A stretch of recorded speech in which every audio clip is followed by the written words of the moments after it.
Welcome back to another weekly market update. My name is Brad Lupkus with Frontier Bank Wealth Management and Trust, and here's what the markets did last week. Last week was a mixed result for the major markets. Here in the United States, the S&P 500 was up about 0.25%. Year to date, it's up 7.8%, whereas in the Russell 2000, which looks at small companies here in the United States, that index was down 0.25% last week, and for the year, it's down 1%.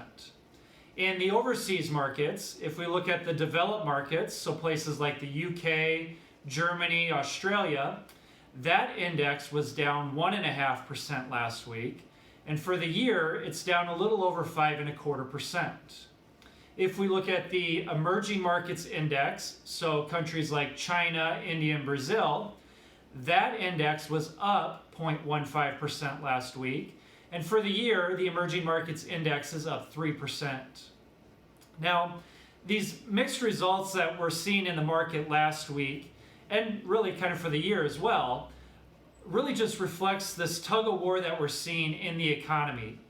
You see, on one hand, we continue to get really good economic data that comes out. In fact, just last week, the retail sales figures were released, and what this report measures is how much we as Americans are spending on things like groceries, apparel, electronics, etc. And what the report released last week showed is that in the month of September, we as Americans spent more than what many experts were predicting. And the reason why this is important is because the retail sales figure is one of the best indicators of how the economy as a whole is doing.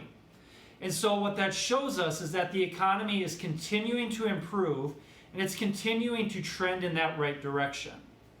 On the other hand, of course, we have concerns about these rising cases that we're seeing here in the United States and over in Europe of the coronavirus.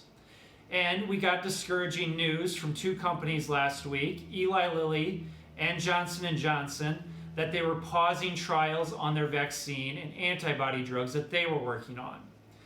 Then, at the end of the week, we got really good news from the company of Pfizer when they announced that they would be seeking emergency use authorization for their vaccine as soon as next month. And so this back and forth that we saw last week is really something that I would expect us to see here in the continuing future, at least until we get a firm development or firm news on a vaccine that's coming to market. My advice, as always, is to make sure that you have a plan in place for your money. Make sure that you're well diversified so that you can take advantage and be defensive no matter what the markets are doing in different countries or in different sectors. Thank you again for watching this week. If you do have any questions or comments, please feel free to leave them below, and we'll see you next week.